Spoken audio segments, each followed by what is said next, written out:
awfully good set for me to talk to you. Thank you, sir. Oh, whoa.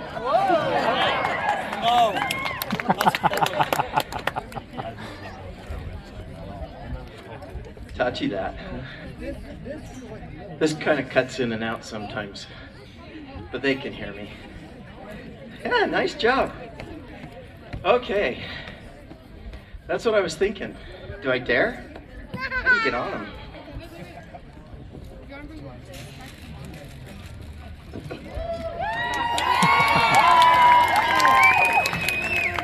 I'm an old man. I shouldn't be doing that sort of stuff. Thanks. I'm just going to address what needs to be worked on. Sound good? Because there's really a lot of good things with the show. There's a lot of power, your big notes. There's a lot of really nice visual stuff. The bunch of wind players playing drums, playing, oh, I said Home Depot, playing Harbor Freight. Harbor Freight, I thought they were Home Depot when I was up there. Really a lot of fun, okay? If I was to put this whole, what I saw and what I heard in a nutshell, I would say if you'll clean up your visual product, your musical product will get better. Okay, and here's what I mean.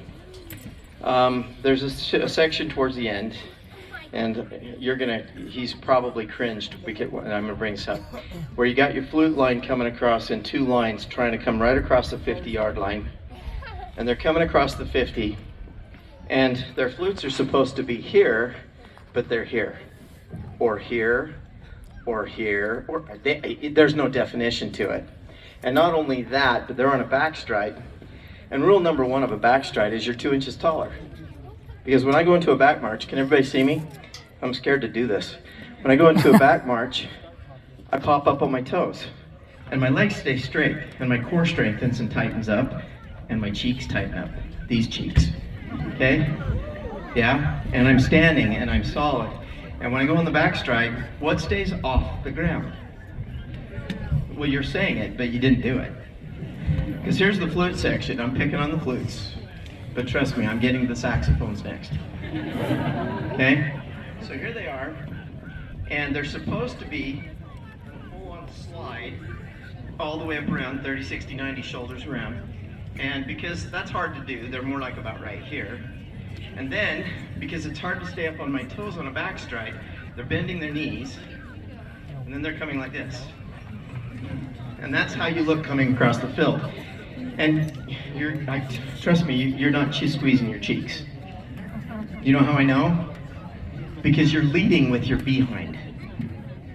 Watch the video and you'll see what I'm talking about. They're actually leading with their butt. You've had this discussion. Why aren't you doing it then? But the thing is it was almost uniform. So as a judge, I have to say, well, that must be your style, because it was almost uniform. Okay? And like I told the band earlier today, if what you're doing, if you decide to be a tiptoe band, but you do it all exactly the same way, then a judge has to credit it, because the judge however, a judge is going to get after you for that, I promise. A good visual judge is going to be talking, because your style is obviously the great classic that I still think is one of the best styles that everybody's trying to do better ever since. Just the classic crow step, right? Yeah, and I see people doing it really well. In fact, I picked out one on the recording. You were in a big, huge, long line, and it was, I think, a clarinet player that was coming up on the 50-yard line, or on the 20-yard line. It was clear out of the very, very end of the form. And boy, it looked great. I used to tell my students when we taught roll step that I should be able to, that if they were to write "Hi Mom" on their shoe right here, that I'd be able to read it, that their toes would be that high. But the biggest problem with this band is your back march. You just don't do it well. Okay, is this brutal honesty? Okay, so repeat back. On a back march, my heels stay off the ground. My legs stay straight. and I squeeze my cheeks. A good friend of mine, who some of these directors might know because they're almost old enough, Sherry Manning, she was the band director at Mountain Crest way, way back in the day. Yes. Her favorite thing to tell her band, marching the exact style that you guys are marching, can I say this to the whole crowd? Sherry said it. You should be able to hold a quarter between your cheeks. Pinch a BB, crack a walnut. Oh! I've seen a movie where somebody did that. Okay? You're hearing all from your staff, but friends, I am here to validate what they are saying to you. Okay? Now, musical product. There are some spots in the show where clarity is not there, but it's early in the season yet. A couple of things to your staff. Couple spots, like coming out of the drum feature. Was the sousaphone section playing coming out of the drum feature? I couldn't tell. Okay, it sounded to me like I was hearing a tuba note, like a pedal. They were marching backfield, and I'm like, so you don't have anybody play until they face audience front. Okay, so that's what I was hearing. But it was getting buried because the drum line is not cognizant of what's going on around them yet. They're just having so much fun laying down their notes, and they've forgotten that there are actually other people playing. Yeah, so it might not be a bad idea, but when you're running rehearsal, you need to get a staff member clear up in the stands, and they need to blindfold themselves or cover their eyes and just listen, and listen for balances, because the battery percussion in a lot of places is burying the band. So you want to, and this is a big band, they shouldn't be doing that. They shouldn't be able to accomplish that, but they are. Winds. You've got to line up your attacks, but those are okay right now. They're not great, but they're okay. What is not good at all are your releases. You don't seem to it seems to like maybe as a group you haven't the release points. I am a big believer that there are three parts to a note: the attack, the sustain, and the release. So we have to define all three of those parts. Like that last note at the end of the show, I want the release to be the loudest note. Would you play the last note for me one more time? Ending.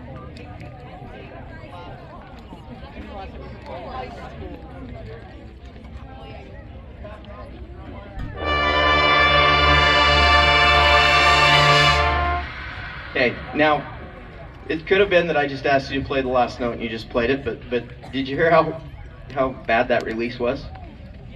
Okay, now play it for me again and crescendo to the release. How many counts is the note? What? The note is 2 counts long? I heard at least 8 counts. Is it 1, 2, 3, 4, 5, 6, 7, 8 off? Oh, people come in different places. Some people change notes. Okay, do it one more time.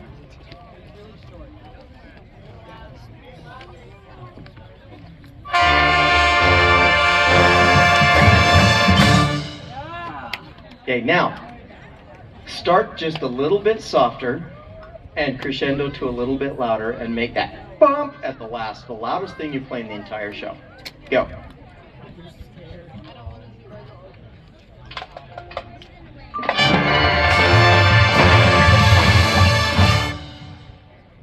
See, and all you did was you started just a little bit softer to give yourself something in the tank to go, okay? Now, let the tuba section lead the crescendo. Okay, so it doesn't sound brighter at the release point than it did at the beginning. Okay, listen for the tubas. Do it again.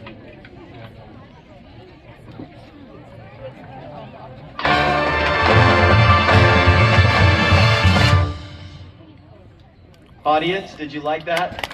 Woo! I'm a miracle worker. No, I'm kidding. But just by having the tubas work to lead that crescendo and darken, did you notice how much darker that was?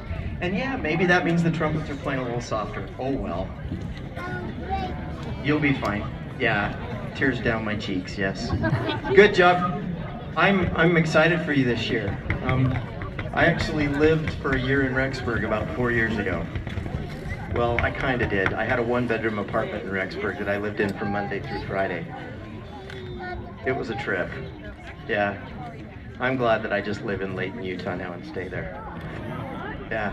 Great to have you. Great to see you. And the rest of the season. Let's hear it one more time for the Madison High School Marching Band.